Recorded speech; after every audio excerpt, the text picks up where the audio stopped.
SCC classes West Bengal বোর্ডের আরও একটি নতুন ক্লাসে সবাইকে স্বাগত। আজকে আমরা ছায়া প্রকাশনীর ভৌতবিজ্ঞান ও পরিবেশের দুয়ারে গাঙ্গুলি মাইতি নবম শ্রেণীর দ্রবণ থেকে অনুশীলনীর প্রশ্ন উত্তরগুলো এই ভিডিওতে আলোচনা করব। তোমরা দেখতে থাকো।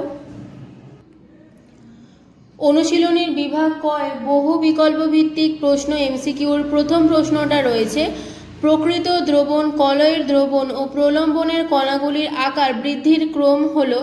অর্থাৎ এখানে আমরা জানি যে প্রলম্বনের কণাগুলি বড়, তারপরের কণাগুলি হলো কলয়ের দ্রবণের এবং তারপরের কণাগুলি হলো প্রকৃত দ্রবণের। তাহলে এখানে সঠিক উত্তর হবে অপশান সি, বি এবং এ। তারপর রয়েছে দ্বৈতে বিস্তার মাধ্যম হলো, সঠিক উত্তর হবে অপশান সি, কঠিন। 3. উষ্ণতার ওপর দ্রবণের কোন শক্তি মাত্রা নির্ভর করে না? অপশান বি হবে সঠিক উত্তর, আয়তন মাত্রিক শতাংশ শক্তিমাত্রা নির্ভর করে না। 4. ইমালশনের উদাহরণ হলো, সঠিক উত্তর হবে অপশান সি, দুধ। বিভাগ খ অতি সংক্ষিপ্ত উত্তরভিত্তিক প্রশ্ন। এটি একটি শব্দ বা একটি বাক্যে উত্তর দিতে বলেছে। প্রথম প্রশ্ন, অসম্পৃক্ত দ্রবণকে কি কি উপায়ে সম্পৃক্ত করা যায়? পেজ নাম্বার 92-তে আছে এর উত্তর। অসম্পৃক্ত দ্রবণকে সম্পৃক্ত করার পদ্ধতি এইখান থেকে লিখবে, নির্দিষ্ট উষ্ণতায় থেকে তোমরা এতদূর লিখবে, মানে এই দুটো পয়েন্ট তোমাদেরকে লিখতেই হবে। পরের যে প্রশ্ন সেটি হলো, বিস্তার মাধ্যম ও বিস্তৃত দশা কাকে বলে? পেজ নাম্বার 86-এ আছে এর উত্তর। পেজ নাম্বার 86-এ দেখো আছে, কলয়েডীয় দ্রবণ দুটি দশা দ্বারা গঠিত, একটা হচ্ছে বিস্তৃত দশা ও একটা বিস্তার মাধ্যম। তাহলে তোমাদেরকে এটা লেখার কোনো দরকার নেই, তোমরা লিখবে এখান থেকে যে দশাটি 10⁻⁻7 সেন্টিমিটার থেকে 10⁻⁻5 সেমি ব্যাস বিশিষ্ট কণারূপে অপর দশা বা মাধ্যমের মধ্যে সমভাবে বিস্তৃত থাকে তাকে বিস্তৃত দশা বলে। তাহলে এইটুখানি হচ্ছে বিস্তৃত দশা। তারপরে ওটা লিখবে না, যে মাধ্যমের মধ্যে বিস্তৃত দশার কণাগুলি সমভাবে ছড়িয়ে থাকে তাকে বিস্তার মাধ্যম বলে। তাহলে এইটা হলো এই পার্টের যে উত্তরটা। তারপরের প্রশ্ন 3 নাম্বার, তরলে কঠিনে দ্রাব্যতার উপর উষ্ণতার প্রভাব লেখো। এই যে প্রশ্নটা কিন্তু খুবই ইম্পর্টেন্ট, অনুশীলনীতে থাকলেও তোমরা এই প্রশ্নটা বারবার ভালো করে প্র্যাকটিস করে রাখবে। এর উত্তর রয়েছে পেজ নাম্বার 90।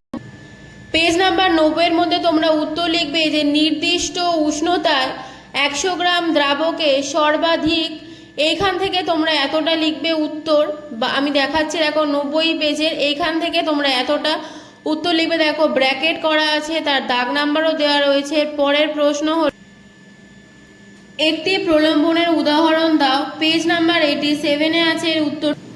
দেখো পেজ নাম্বার 87-এ দেখো প্রলম্বনের উদাহরণ, এই যে বালির মিহি দানাকে জলে মেশালে একটি প্রলম্বন উৎপন্ন হয়। এটিকে স্থির অবস্থায় অনেকক্ষণ রেখে দিলে অপেক্ষাকৃত ভারী কণাগুলি নিচে থিতিয়ে পড়ে, কিন্তু সূক্ষ্ম কণাগুলি জলের মধ্যে প্রলম্বিত অবস্থায় থাকে। তাহলে এইখান থেকে তোমরা এই অবধি উত্তরটা লিখে দেবে। পরের প্রশ্ন হলো, NaCl এর দ্রাব্যতা লেখো, এর বৈশিষ্ট্য লেখো। তাহলে এটা পেজ নাম্বার 91-এ আছে এর উত্তর। পেজ নাম্বার 91-এ দেখো এখান থেকে লিখবে, NaCl এর দ্রাব্যতা লেখো x অক্ষের প্রায় সমান্তরাল, অর্থাৎ উষ্ণতা বৃদ্ধিতে NaCl এর দ্রাব্যতা বৃদ্ধির হার খুবই কম। তাহলে এইখান থেকে এইটুখানি তোমরা উত্তরটা লিখে দেবে। পরের প্রশ্ন হলো, বাম স্তম্ভের সঙ্গে ডান স্তম্ভ মেলাও। তাহলে প্রথমটা কি? NaCl এর দ্রবণ। তাহলে NaCl এর দ্রবণের সঙ্গে কি হতে পারে? কণার ব্যাস 10⁻⁹ সেমি, এটা হতে পারে। তারপরে 2-এর দাগে কলয়ের দ্রবণ কি হবে? কলয়ের দ্রবণ হবে কণার ব্যাস 10⁻⁻6 সেমি। কেন হলো এটা? বইয়ের মধ্যে লেখা আছে যে 10⁻⁻7 থেকে 10⁻⁻5-এ কি করে? কণাগুলিকে ভেঙে দেয়। তাহলে আমরা এর মধ্যে 10⁻⁻6 পাচ্ছি, তো এটাই হবে এর সঠিক উত্তর। পরের প্রশ্ন হবে প্রলম্বন। প্রলম্বনটার কোনটা উত্তর হবে? এই যে 10⁻3। তাহলে আমরা দেখেছি যে প্রলম্বনের কণাগুলি 10⁻⁻4 সেমিতে বিজারিত হয়ে যায়। তাহলে সঠিক উত্তর হবে এটা অপশান বি, কণার ব্যাস। তারপরে রয়েছে স্টার্চের দ্রবণ। স্টার্চের দ্রবণ হচ্ছে অস্বচ্ছ, তাহলে এর সঙ্গে হবে অপশান এ সঠিক উত্তর। তারপরে রয়েছে শূন্যস্থান পূরণ করো। কলোডীয় দ্রবণ হলো এক প্রকার অস্বচ্ছ ও অসমসত্ব স্থায়ী মিশ্রণ। 2 নাম্বার, কলয়ের দ্রবণ ড্যাশ গতি দেখায়। কলয়ের দ্রবণ ব্রাউনীয় গতি দেখায়, এটা হবে বয় রফলা আকার, কিন্তু ব্রাউনীয় গতি দেখায়। 3 নাম্বার, রং ড্যাশ জাতীয় কলয়েডের উদাহরণ। রং হলো সল, দন্তেশ্বল সল জাতীয় কলয়েডের উদাহরণ। পরের প্রশ্ন, ড্যাশ প্রয়োগ করে কেলাসন প্রক্রিয়া দ্রুত করা হয়। কি প্রয়োগ করে কেলাসন প্রক্রিয়া দ্রুত করা হয়? বীজ কেলাস প্রয়োগ করে কেলাসন প্রক্রিয়া দ্রুত করা হয়। 5 নম্বরে রয়েছে দ্রাব্যের সংজ্ঞায় ড্যাশের উল্লেখ করা আবশ্যক, তাহলে উষ্ণতার উল্লেখ করা আবশ্যক। 6, ক্লোরোফর্ম হলো একটি ড্যাশ অজলীয় জৈব দ্রাবক। অজলীয় জৈব দ্রাবক, তাহলে তোমরা এখানে জৈবটা লেখার দরকার নেই, তোমরা শুধু এখানে অজলীয় দ্রাবকটাই লিখবে, ঠিক আছে। পরের প্রশ্ন হলো সত্য মিথ্যা নিরূপণ করো। তাহলে প্রথম প্রশ্ন, জলে গ্লোবাল সল্টের দ্রাব্যতা উষ্ণতা বৃদ্ধিতে বৃদ্ধি পায়, এই উত্তরটা ভুল। পরের প্রশ্ন হলো জলে CO2 অর্থাৎ কার্বন ডাই অক্সাইড গ্যাসের দ্রাব্যতা উষ্ণতা হ্রাসে বৃদ্ধি পায়, উত্তরটা হবে ঠিক। 3 নম্বরে প্রলম্বনের কণা থিতিয়ে পড়ে, উত্তরটা হবে ঠিক। 4 নম্বর, ক্লোরোফর্ম ও কেরোসিন উভয় অজলীয় দ্রাবক, এর উত্তরটা হবে ঠিক। পরের প্রশ্ন বিভাগ গয় রয়েছে সংক্ষিপ্ত উত্তর ভিত্তিক প্রশ্ন।